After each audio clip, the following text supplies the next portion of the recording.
अक्लमंद बहू। श्रुति का व्यवहार अपनी सास के प्रति बिल्कुल अच्छा नहीं था। वो अपनी सास को सिर्फ घर पे बोझ ही समझती थी। इतना राशन लाना पड़ा इस महीने। पैसे आते हैं हाथ में और चले जाते हैं, और ऐसे में आपकी माँ के खर्चे अलग। ऐसा कितना खर्चा करवा देती है माँ, हैं? और वैसे भी तुम तो कमा नहीं रही हो ना। आखिर तुमने बोल ही दिया ना कि मैं पैसे नहीं कमा रही हूँ। दिखा ही दी मुझे मेरी औकात। जताई ही दिया ना कि मैं किसी काम में नहीं आती हूँ। अरे तुम गलत समझ रही हो। मेरा कहने का मतलब था कि तुम हर बात का इल्जाम माँ पर मत लगाया करो ना। तभी बगल के कमरे से माँ आ जाती है। अरे बेटा, इतना तेज बोल के मत लड़ो, बाहर वाले सुन लेंगे। माँ जी, सुनने दीजिए उनको भी। उन्हें भी तो पता चले कि आपकी वजह से घर में पति पत्नियों के बीच में कैसी लड़ाइयाँ होती हैं। अरे बहू, मेरी वजह से? मैंने तो तुम दोनों को कभी ये नहीं दिखाया कि मेरे लिए लड़ो। माँ आप जाइए यहाँ से, मैं बात कर रहा हूँ ना। लेकिन बात तो मेरी हो रही है ना, तो मुझे तो बोलना ही पड़ेगा। बताओ बहू, क्या दिक्कत है तुम्हें मुझसे? अरे घर छोटा है, जगह कम है, यश की तनख्वाह भी तो लाखों में नहीं है। अब आपका एक्स्ट्रा खर्चा उठाना मुश्किल हो रहा है माँ जी। आप यश के छोटे भाई के यहाँ चले जाइए ना कुछ महीने। एक्स्ट्रा खर्चा? अरे माँ है मेरी, हमने किसी को पनाह थोड़ी ना दी है। एक्स्ट्रा खर्चा क्या होता है? जब हमको चाइनीज खाना होता है तो माँ के लिए भी सूप मंगवाना पड़ता है। ये एक्स्ट्रा खर्चा है। घर की ईएमआई के साथ माँ की दवाई की भी चिंता करनी पड़ती है। ये भी एक्स्ट्रा खर्चा है।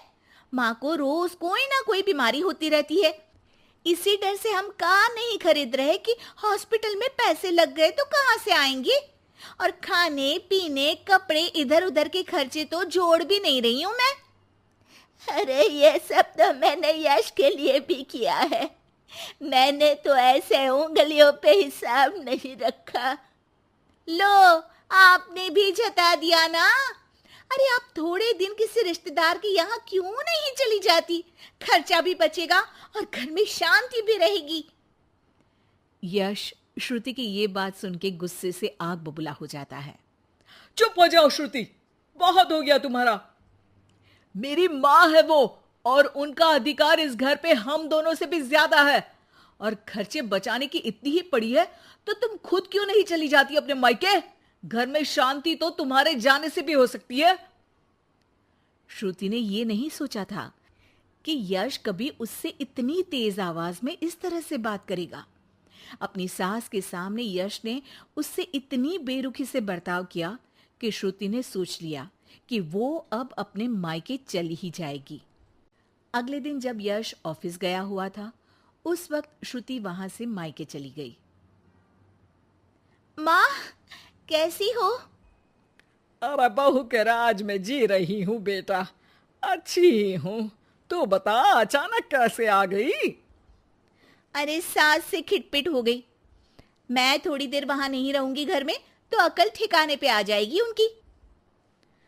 हाँ हाँ, जितना रुकना है रुको, आप ही का तो घर है। अरे भाभी, कैसी हो? दिखी ही नहीं तब से। आपकी माँ के लिए दवाई खरीदनी थी तो लेने गई थी। माँ, तबीयत ठीक नहीं है क्या? अरे बेटा, बुढ़ापा है, बीमारी तो आनी ही है। अरे पर आप तो एकदम तंदुरुस्त रहती थी, आपको कैसे कुछ हो सकता है? आप खुश तो हो ना माँ? ये क्या बात हुई? खुशी तो रखते हैं, कोई रुलाती थोड़ी ना है आपकी माँ को। हाँ बेटा, खुश ही हूँ।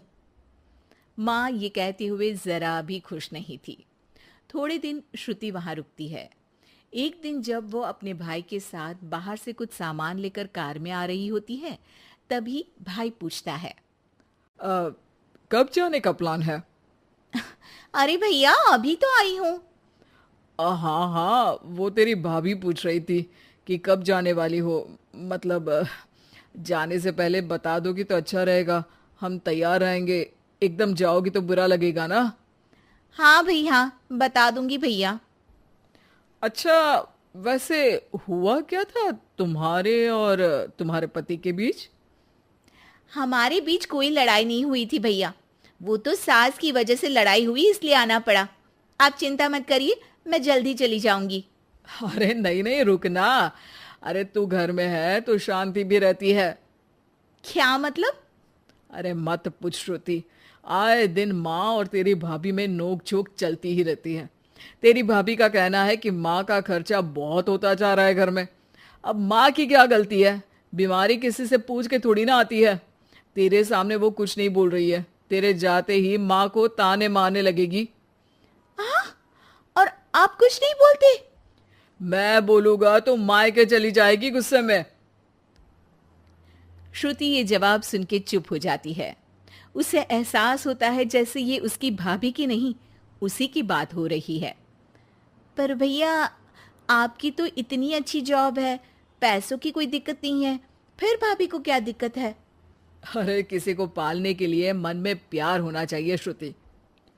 जेब का पैसा भी जरूरी होता है, लेकिन नियत हो तो कम में भी खुश रहा जा सकता है। श्रुति उसके बाद कोई सवाल नहीं करती है और जाके सीधे अपने भाभी से कहती है, भाभी, आप माँ को अच्छे से नहीं रखती हो। भैया इतना कमाते हैं, फिर भी आप माँ को सिर्फ इसलिए ताने मारती हो क्योंकि उनकी बीमारी के कारण घर से पैसा जाता है। आपको मेरी माँ से लड़ना नहीं चाहिए भाभी। अच्छा, तुम इतनी समझदार हो तो अपनी सास से क्यों लड़के आई हो? श्रुति की आंखों के सामने वो सारे पल आ जाते हैं जब जब उसने अपनी सास को परेशान किया। वो उसी वक्त अपना सामान पैक करती है और जाने लगती है। अरे तू तो रुकने वाली थी ना श्रुति। जाना पड़ेगा, सासू माँ बीमार रहती है, उनका ध्यान रखूंगी माँ। अरे पर तू तो उनसे लड़के आई है ना। माँ, मैं ये सोच के आई थी कि मेरे बिना उनकी अकल ठिकाने आ जाएगी पर मेरी ही अकल ठिकाने आ गई। और मैं अपनी सास का ध्यान रखूंगी तभी तो अपनी भाभी को ये बोल पाऊंगी कि वो भी अपनी सास का ध्यान रखा करे। श्रुति को कोई नहीं रोकता। वो वापस अपनी सास के पास चली जाती है। अब श्रुति और उसकी सास कम चीजों में ही ज्यादा खुशी के साथ रहने लगते हैं।